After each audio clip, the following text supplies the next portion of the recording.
आज हम लोग पढ़ेंगे जो रासायनिक समय व्यवस्था का हम लोग का अध्याय है क्लास 11वां का जो रसायन का, उसमें हम लोग एक नया टॉपिक स्टार्ट करेंगे जिसका नाम हो गया आयनिक समय व्यवस्था।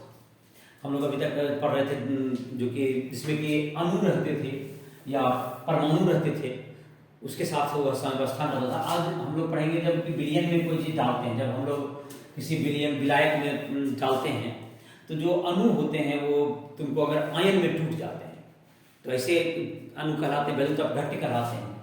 तो जब जल में डालने पर कोई अपने क्या कहते हैं आयनों में टूट जाता है तो वह वैद्युत अपघट्य कहलाएंगे।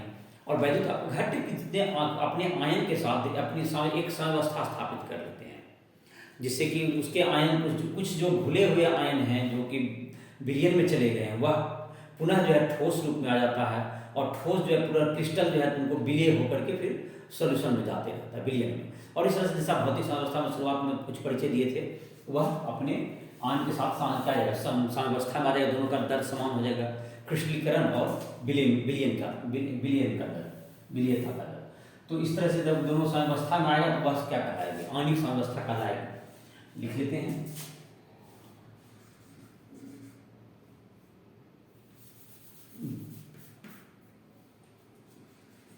जब वैद्युत अपघट्य को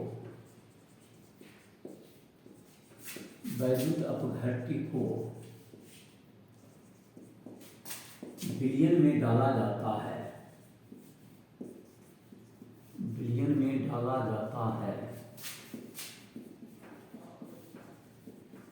तो वह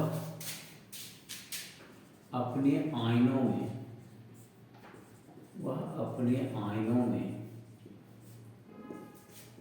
टूट जाती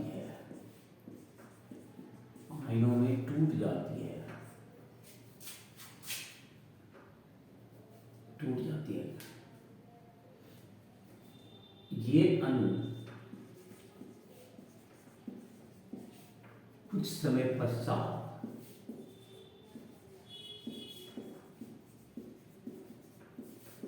अपने आयनों के साथ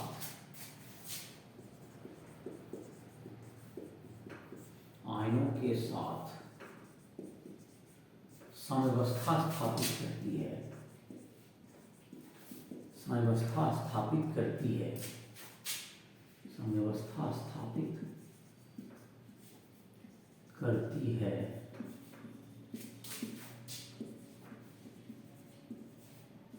जिसे आयनिक समवस्था कहते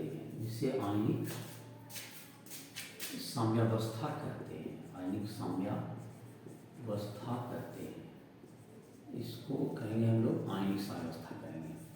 जैसे कि है तुमको कोई भी आयन है, जैसे टूट गया तो वह अपने साथ जो है उसके साथ आ जाएगा तो आयनिक समवस्था में आ जाएगा। जैसे कि तुमको नमक अगर मान लेते हैं Na सॉलिड है, इसको पानी में डाल दिए तो ये क्या हो जाएगा, अपने आयन में टूट जाएगा तो Na+ और प्लस Cl- तो ये तुमको धीरे धीरे आयनिक समवस्था।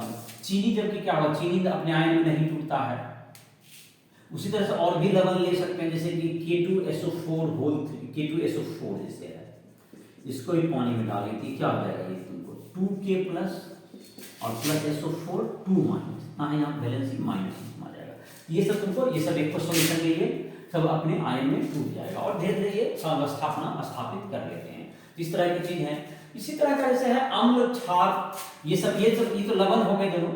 इसकी चर्चा हम लोग चैप्टर के अंतिम भाग में करेंगे, जाकर के लवण के जो समवस्था के बारे में और डिटेल में पढ़ाई करेंगे। इसके पहले अभी हम लोग स्टार्ट करेंगे, पहले समवस्था का जो स्टार्ट करेंगे तो पहले अम्ल और क्षार के बारे में जानेंगे।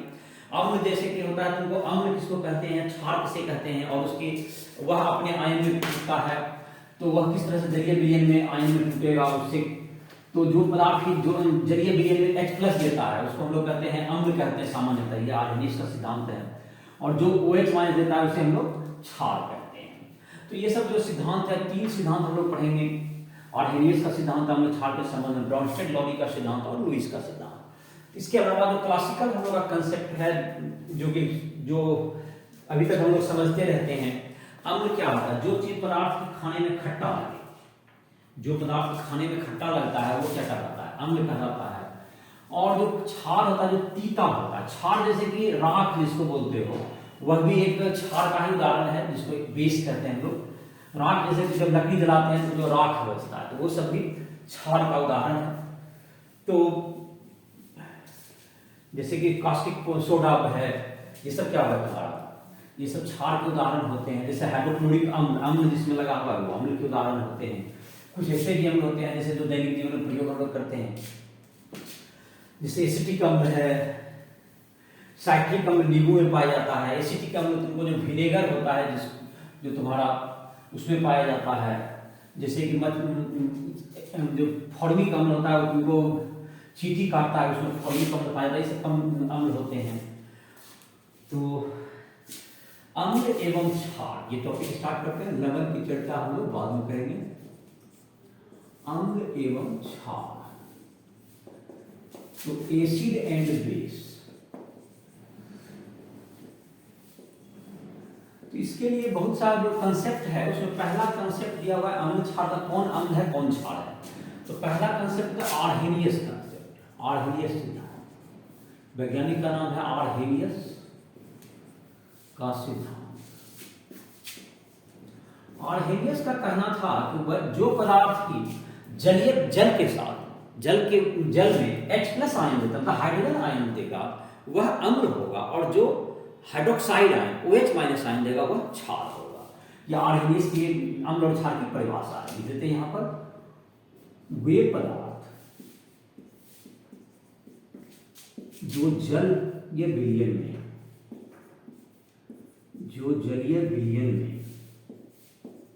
H+ ब्रैकेट में H+ आयन, H+ आयन को प्रोटॉन भी कह सकते हैं, H+ आयन तथा H+ आयन देते हैं अम्ल कहलाते हैं।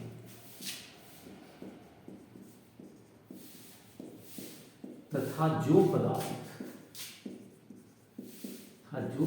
जलीय विलयन में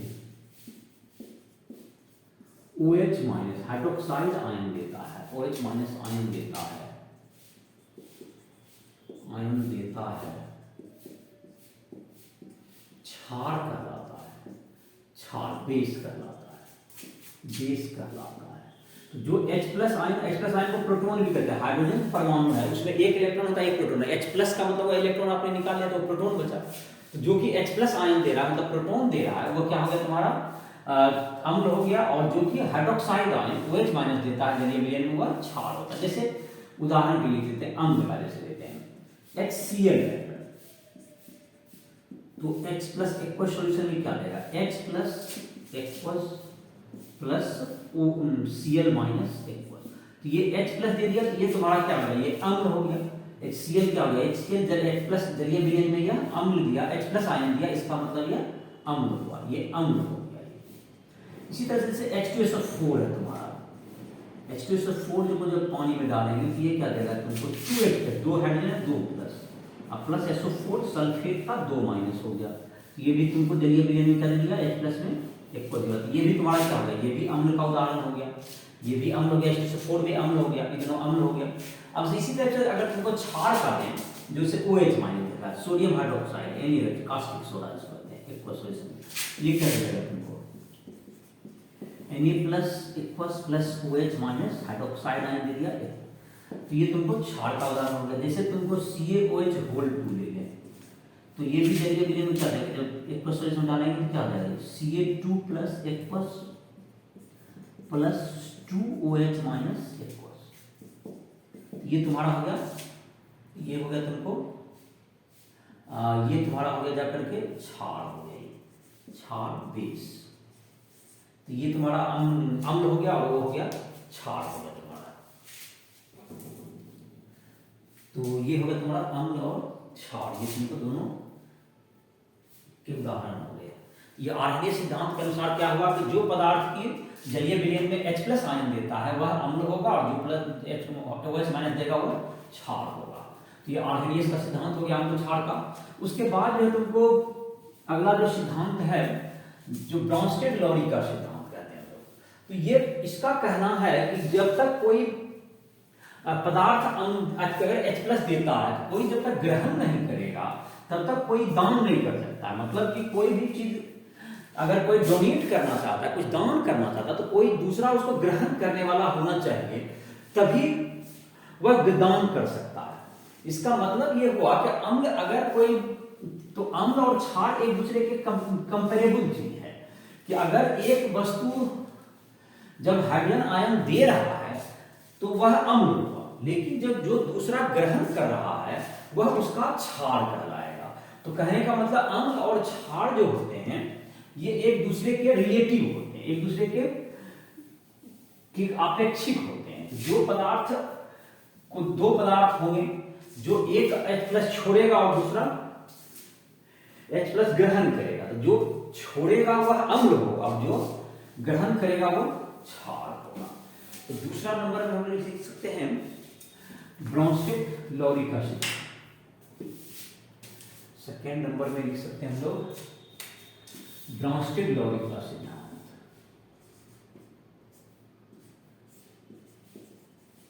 ब्राउनस्टेड-लॉरी का सिद्धांत।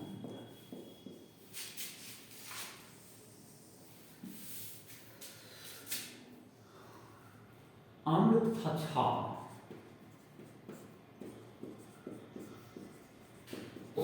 आपेक्षिक होते हैं, आपेक्षिक होते हैं। जब एक पदार्थ H प्लस त्याग करता है, H प्लस त्याग तभी करता है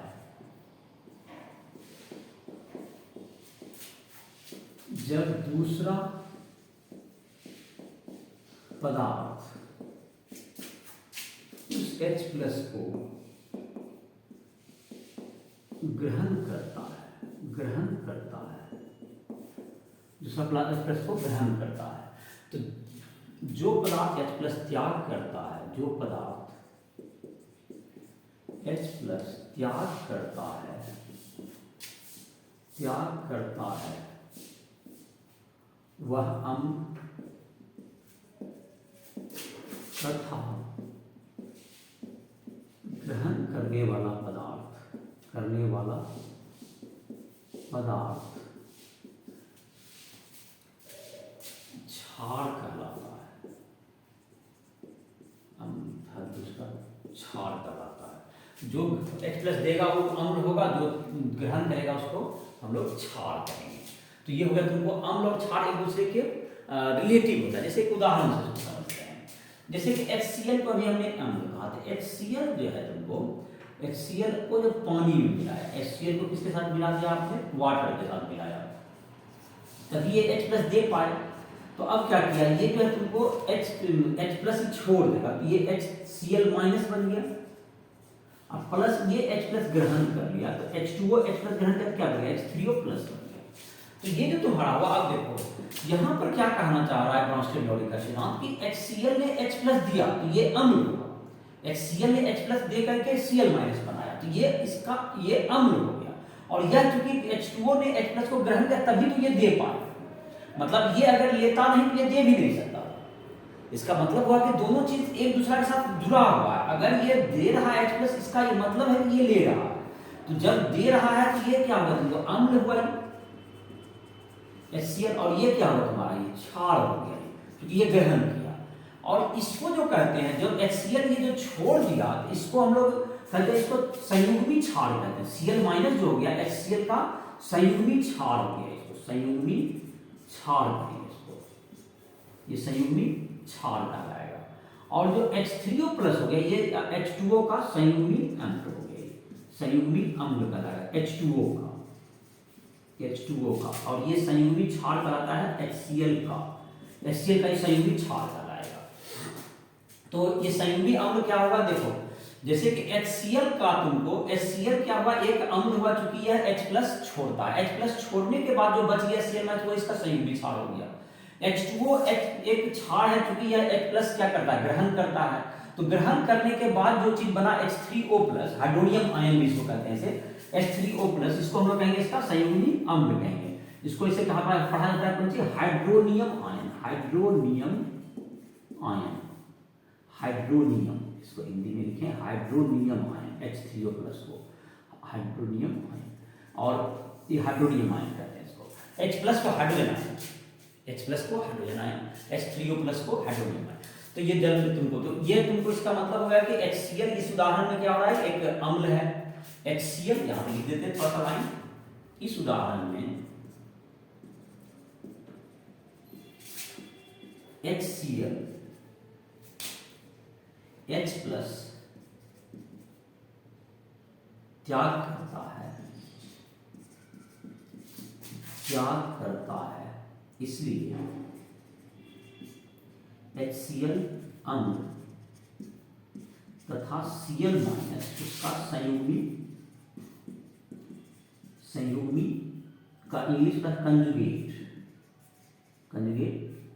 क्षार है,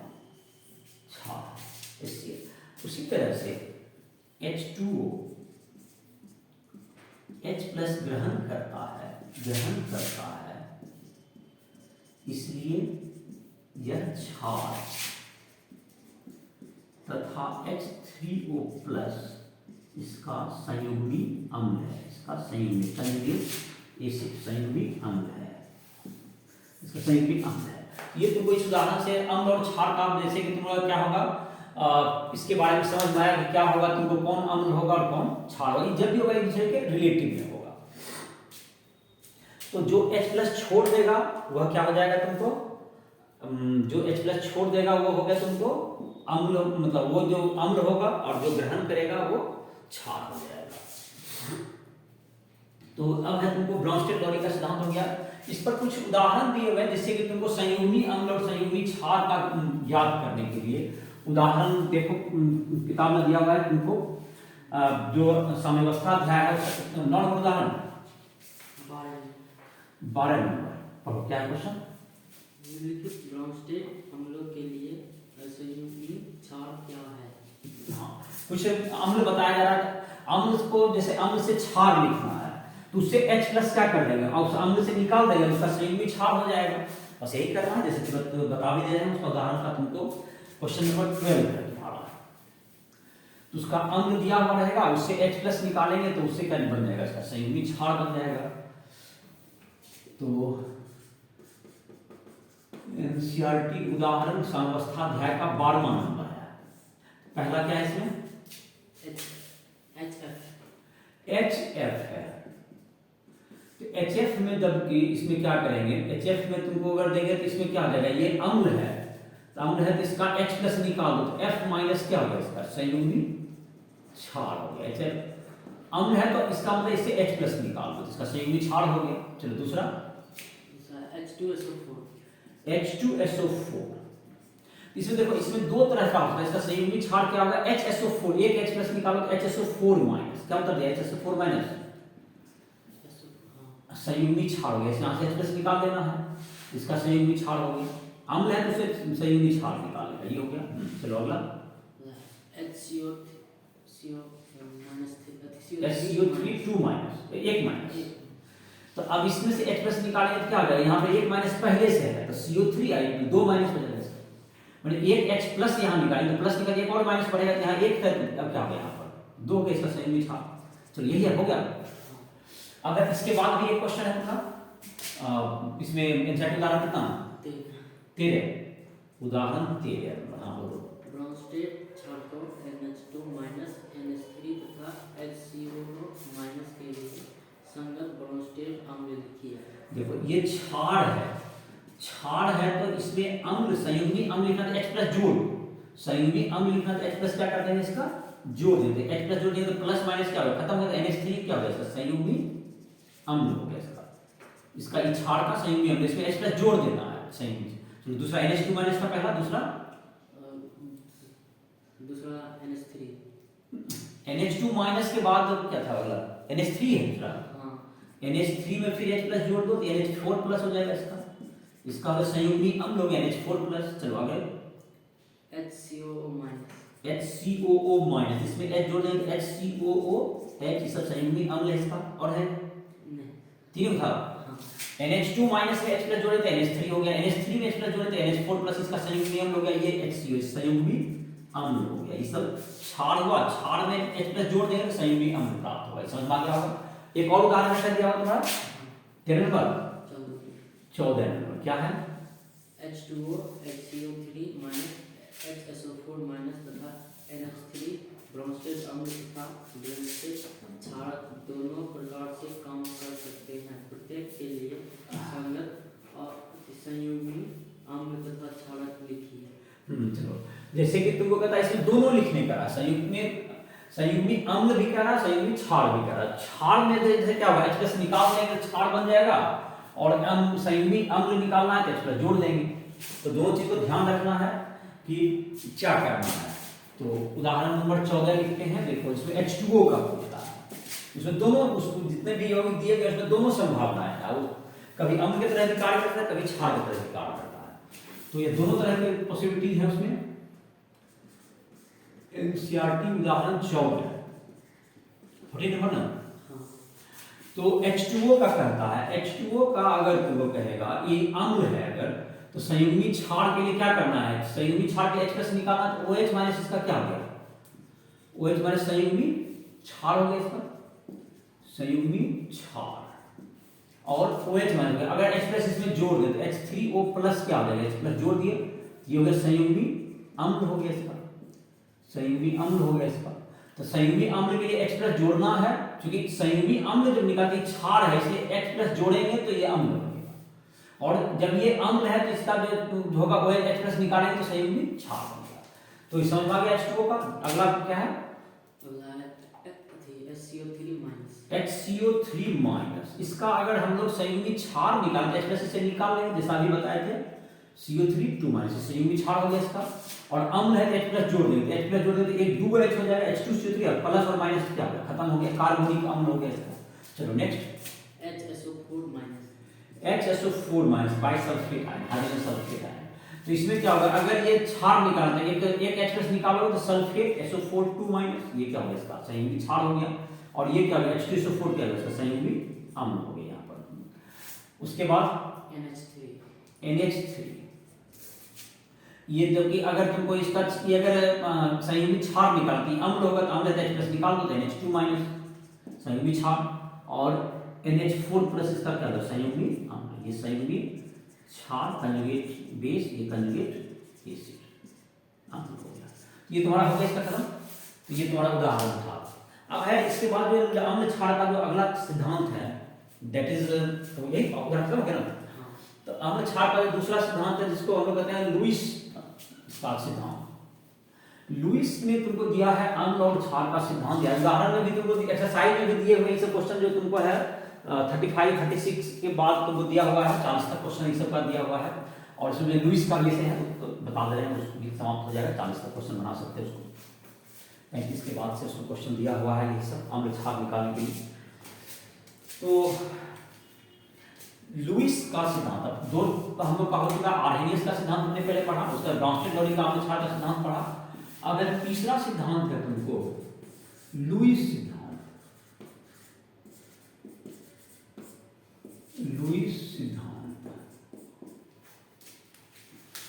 लुईस कंसेप्ट। वे पदार्थ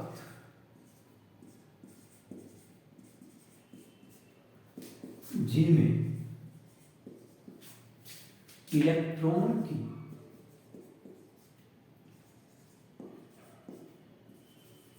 कमी होती है, कमी होती है, वे लुईस अम्ल, वे लुईस अम्ल तथा जिनमें अबंधित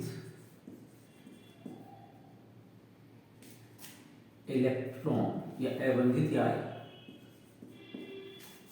लोन पेयर निर्जन जोड़ी या अबंधित इलेक्ट्रॉन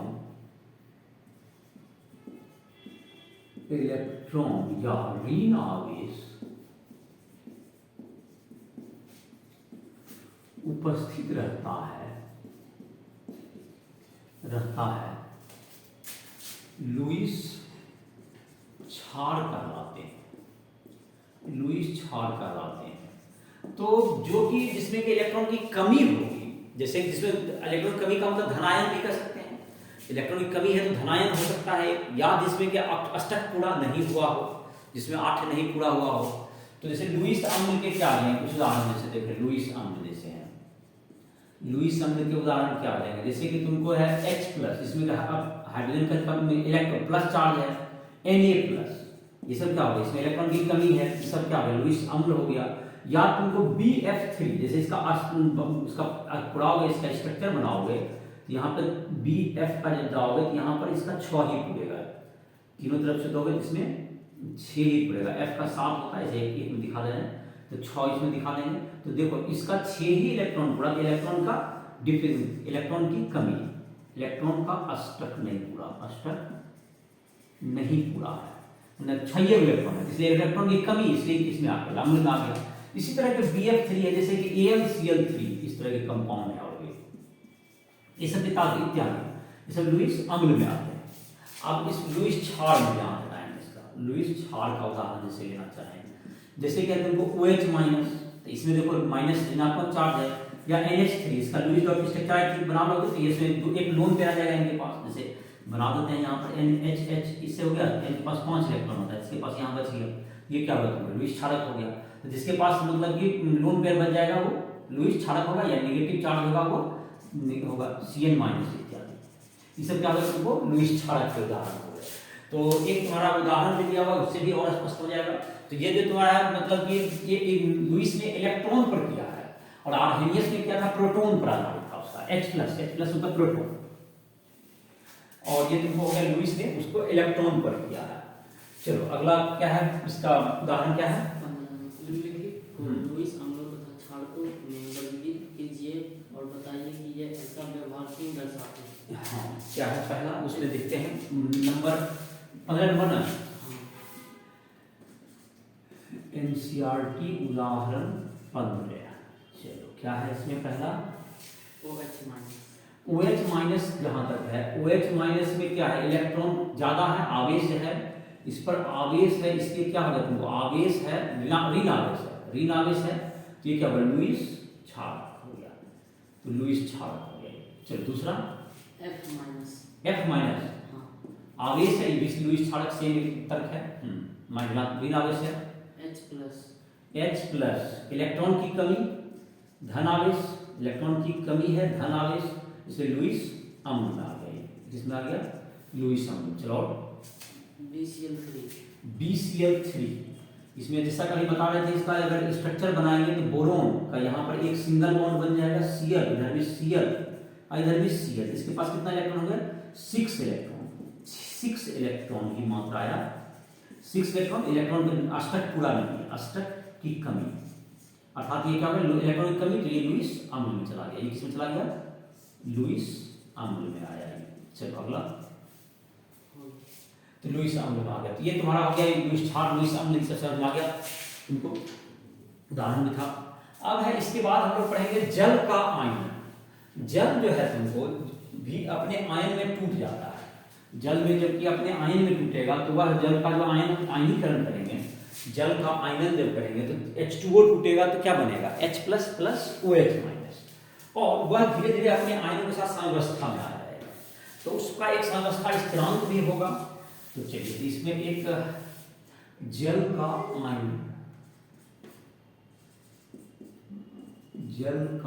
आयनन, आयोनाइजेशन ऑफ वाटर, जल का आयन,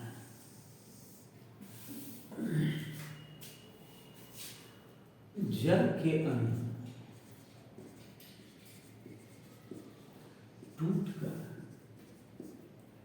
H+ एवं OH- देते हैं, तो मतलब जब H2O टूटेगा ये क्या बनेगा, H+ I+ OH- ऐसा टूट जाएगा तुमको। इसका के कितना हो जाएगा, के बराबर हो गया जो साम्यावस्था स्थिरांक कहते हैं Kc, H प्लस का सांद्रण इंटू OH माइनस का सांद्रण बटे में H2O का सांद्रण। H2O का सांद्रण अगर तुमको निकालें तो ये तुमको आएगा लगभग मोलरता इसका आ जाता 55 के आसपास।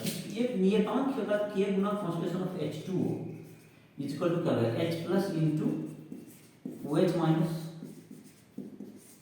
ये भी तुमको क्या होता है इस मतलब नियत होता है, H2O का सांद्रण नियत होता है, K गुना H2O का सांद्रण, इसको हम लोग कहते हैं KW कहते हैं। KW बराबर H प्लस का सांद्रण इंटू OH माइनस का सांद्रण। जल का आयनिक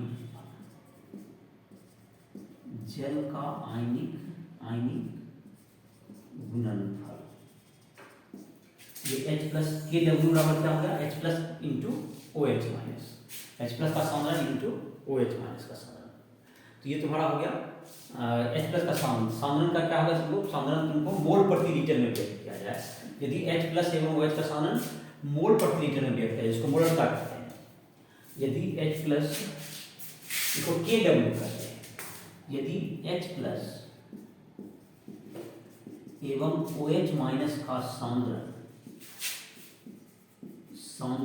मोल प्रति लीटर या मोलरता में व्यक्त हो या मोलरता में व्यक्त किया जाए तो 298 केल्विन पर KW जल का आयनिक गुणनफल बराबर 1 गुना 10⁻14 होता है, 1 गुना 10⁻14 होता है। तो KW का मान हो गया 298 केल्विन पर 1 गुना 10⁻14 होगा, 1 गुना 10⁻14 होगा तुमको। और ज्यादा ताप हो जाएगा तो और मतलब क्या हो जाएगा उसका आयनिक गुणनफल तुमको क्या होता चल जाएगा, ज्यादा आयनन होता जाएगा तो और तुमको आयन का मात्रा बढ़ेगा। लेकिन 298 केल्विन पर 1 गुना 10⁻14 होता है KW का। और जब तुमको उदासीन विलयन है तो दोनों जो आयन होते हैं वो समान मात्रा में, हाइड्रोजन आयन और हाइड्रोक्साइड आयन दोनों समान मात्रा में है, तो दोनों का मात्रा आधा आधा हो जाएगा, 10⁻7 मोलरिटी हो जाएगा दोनों का। लेकिन जबकि एक अम्लीय विलयन में H प्लस ज्यादा होगा, क्षारीय विलयन में तुमको H प्लस जो है कम होता है OH माइनस से, तो उसका जो H प्लस का सांद्रण भी क्या हो जाएगा, अलग अलग होता जाएगा। तो इसको अगर लिखें उदासीन विलयन में न्यूट्रल, उदासीन विलयन में H प्लस का सांद्रण बराबर OH माइनस का सांद्रण, तो KW बराबर होता है H प्लस का सांद्रण इंटू OH माइनस का सांद्रण। तो दोनों बराबर हो गए, तो ये 1 गुना 10⁻14 बराबर हो गया H प्लस का सांद्रण इंटू H, दोनों बराबर है इसलिए H प्लस का सांद्रण, तो 1 गुना 10⁻14 हो गया बराबर H प्लस का सांद्रण का होल स्क्वायर हो गया। तो H प्लस का सांद्रण हो जाएगा रूट अंडर 1 गुना 10⁻14 बराबर -10⁻7m हो गया, 10⁻7m हो गया। तो ये तुमको इसका सांद्रण निकल गया, किसका इसका सांद्रण हो गया, मतलब कि H प्लस का सांद्रण हो गया 10⁻7 मोलरिटी, 10⁻7 मोलरिटी। अब है तुमको 10⁻7 निकल गया। अब है तुमको जलीय अम्लीय विलयन में, अम्लीय विलयन में H प्लस का सांद्रण बड़ा होता है किसे, H प्लस ज्यादा बड़ा होगा OH माइनस से, H प्लस का सांद्रण ज्यादा होगा OH माइनस से अम्लीय विलयन में। तो जो इसका मतलब हो गया कि H प्लस का सांद्रण क्या होगा, तुमको H प्लस का सांद्रण किससे ज्यादा हो जाएगा, तो H प्लस का सांद्रण हो जाएगा 10⁻7m से ज्यादा हो जाएगा। क्षारीय विलयन में H प्लस का सांद्रण कम होता है, OH माइनस का ज्यादा होता है, तो इसमें जो H प्लस का सांद्रण है वो कम हो जाएगा 10⁻7m से। ये तुमको अम्लीय न्यूट्रल में दोनों का मतलब 10⁻7 होगा, और अम्लीय विलयन में सांद्रण H प्लस का 10⁻7 से ज्यादा और OH माइनस का 10⁻7 से कम, और क्षारीय विलयन में 10⁻7 से किसका होगा तुमको कम हो गया H प्लस का, और क्षारीय का 10⁻7 से -7 से ज्यादा हो जाएगा। ये तुमको अम्लीय विलयन में तुमको, अब तुमको जो है इसका जो कि मान है तुमको, जो कि कौन सा विलयन अम्लीय है क्षारीय है, उसका H प्लस आयन के आधार पर हम लोग निकाल सकते हैं। तो उसके लिए एक स्केल बनाया गया जिसका नाम है पीएच स्केल हम लोग कहते हैं। तो पीएच स्केल जो है तुमको ये बताता है कि तुमको कौन सा विलयन अम्लीय है क्षारीय है, उसका एक पैमाना है। तो उसके आधार पर हम लोग हाइड्रोजन आयन के साथ का संबंध काफी इंपॉर्टेंट होता है यह पता करने के लिए कि वह अम्लीय है क्षारीय है या उदासीन है।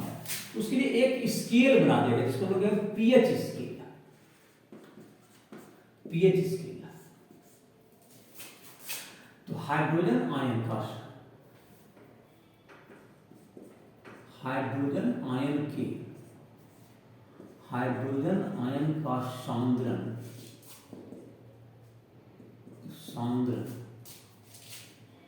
जब मोल प्रति लीटर में व्यक्त हो, जब मोल प्रति लीटर में व्यक्त हो तो उसके 10 आधार पर लघुगणक के ऋणात्मक मान को पीएच कहा जाता है। पीएच कहा जाता है। तो पीएच बराबर क्या हो जाएगा, माइनस लॉग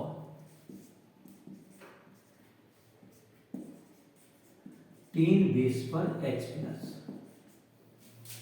जहां H प्लस का सांद्रण मोल प्रति लीटर में हो, जहां H प्लस का सांद्रण किस में होना चाहिए, मोल प्रति लीटर, मोलरता में, मोल प्रति लीटर में सांद्रण होना चाहिए, मोल प्रति लीटर या मोलरता में होना चाहिए।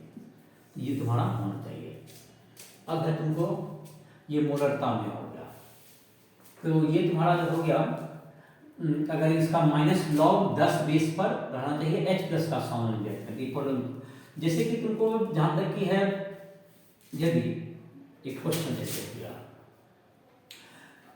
Question 10 power minus 2m HCl का सांद्रण, HCl का पीएच मान ज्ञात करें, पीएच मान ज्ञात करें। तो HCl टूटेगा तो ये क्या बनाएगा तुम्हारा, HCl टूटेगा तो ये स्ट्रॉन्ग एसिड है, H plus plus Cl minus, ये टूट करके क्या बना रहा है, 10 पावर माइनस 2m आ जाएगा। H प्लस का सांद्रण ये तुमको 10 पावर माइनस 2m आ जाएगा इसका, H प्लस का मोलरिटी में सांद्रण आ गया, जितना था इसका वो टूट के आ गया। तब पीएच कितना हो जाएगा, पीएच बराबर माइनस लॉग 3 बेस पर ये H प्लस हो जाएगा 10 पावर माइनस 2। तो लॉग का जो तुम्हारा जो है इसका जो रूल है, तुमको मैथमेटिकल टूल्स में राय ट्यूटोरियल के जो यूट्यूब चैनल पे जाकर के तुम इसको क्या कर सकते हो, देख सकते हो सब वीडियोज को, और वहाँ इसके लॉगरिथम के रूल्स को समझ सकते हो। तो ये तुम्हारा है जो कि यहाँ पर माइनस माइनस 2 हो जाएगा तुमको, ये तुम्हारा जो पावर होता है ना ये आगे आ जाएगा, तो माइनस 1 है माइनस 2, और लॉग 10 बेस पे 10 1 होता है, मतलब 2 गुना 1 बराबर 2 हो गया। तो ये करके ये तुम्हारा पीएच स्केल का मान होगा, ये तुमको पीएच लेस देन 7 हो गया, पीएच लेस देन 7 मतलब अम्लीय हो गया, पीएच लेस देन 7 अम्लीय। पीएच का मान अगर पीएच स्केल में अगर तुमको 7 से कम आ जाता है तो अम्लीय, यहाँ पे लिख देते हैं पीएच अगर लेस देन 7 अम्लीय, पीएच बराबर 7 उदासीन, पीएच ग्रेटर देन 7 क्षारीय, यही हो गया, क्षारीय हो गया। ये तीनों तुमको डिफाइन हो जाता है इसका। चलो ये हो गया अम्लीय क्षारीय।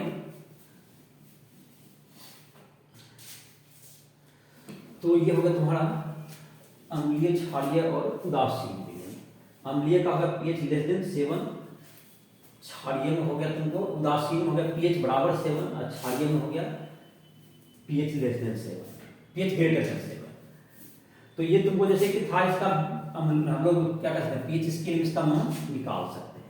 अब जैसे कि पीएच में तुमको जो मान रहेगा इसमें लॉग टेबल भी देखने की जरूरत, जैसे पावर में इसमें था कि तुमको कम्युनिटी से तुम्हारा उदाहरण है दिया हुआ, वहां पर से अगर देखें पीएच का मान, तो जैसे क्वेश्चन है, पढ़ो क्वेश्चन नंबर कितना उदाहरण 16 नंबर। पदार्थ के नमूने में हाइड्रोजन आयन की सांद्रता 3.8 गुना 10 पावर माइनस 3 m है, इसका 3.8 गुना 10 पावर माइनस 3 m। 10 पर माइनस 3m। तो देखो इसमें 308 है, तो इसमें तो तुमको बिना लॉग टेबल के नहीं बनेगा, तुम्हें लघुगणक का सारणी है वो देखने के आना पड़ेगा। तो देखो जैसे बनाना स्टार्ट करते हैं तो माइनस लॉग, और इसको जैसे लॉग टेबल वगैरह के लिए तुम जाकर के राइस स्टडी के यूट्यूब चैनल पे जाकर के उसका तुम जो वीडियोज है उसको देख करके लॉग टेबल देखने के सीख सकते हो। तो माइनस लॉग 10 बेस पर x प्लस का मान होगा 3.8 है, 308 गुना 10 पावर माइनस 3।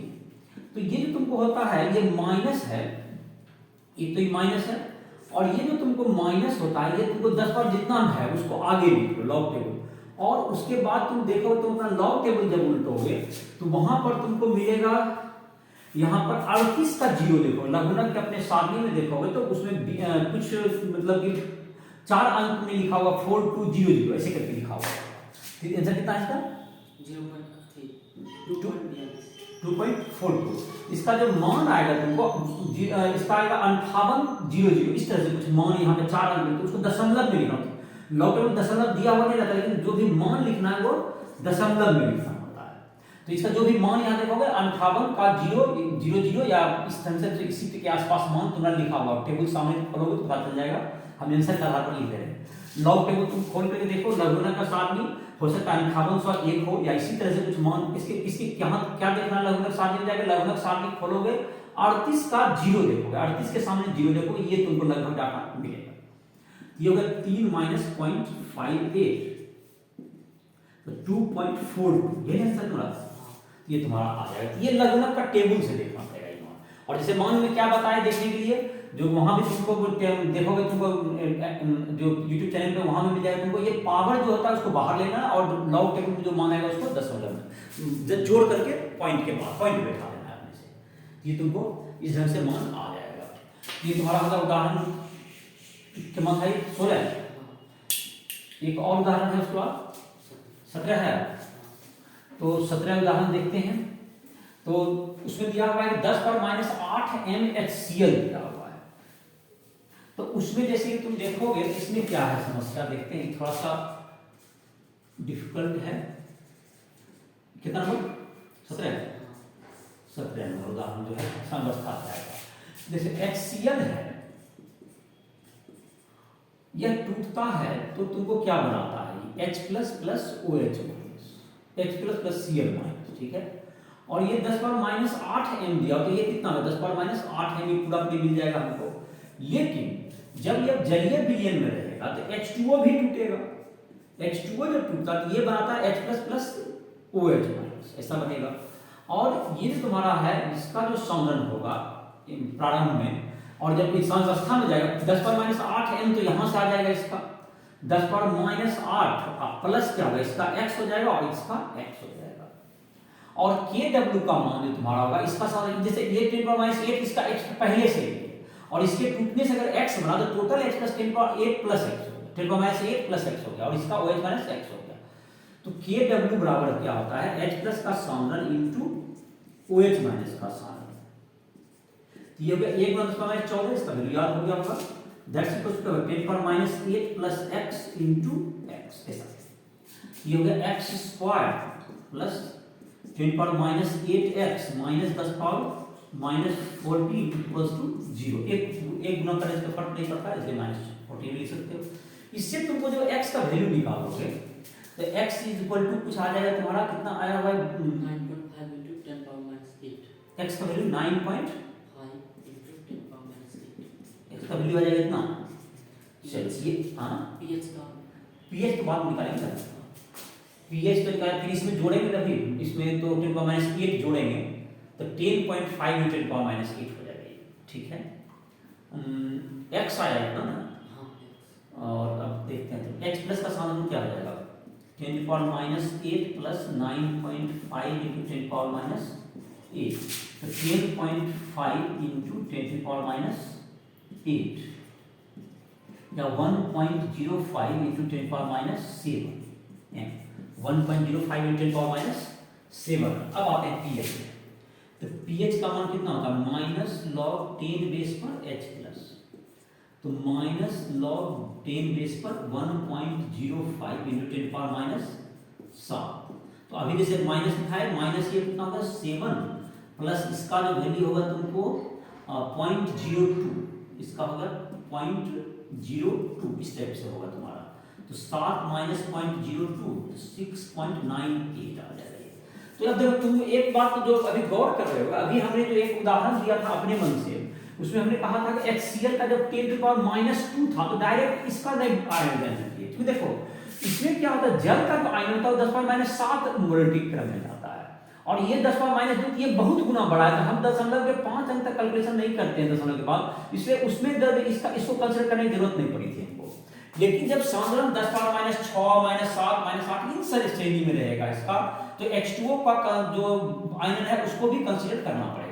फिर से इस बात को समझो, अगर HCl का सांद्रण 10⁻2 10⁻3 के लिए, तो डायरेक्ट बिना इस काम को किए आप डायरेक्ट इसी को H+ का मान पे बना सकते हैं।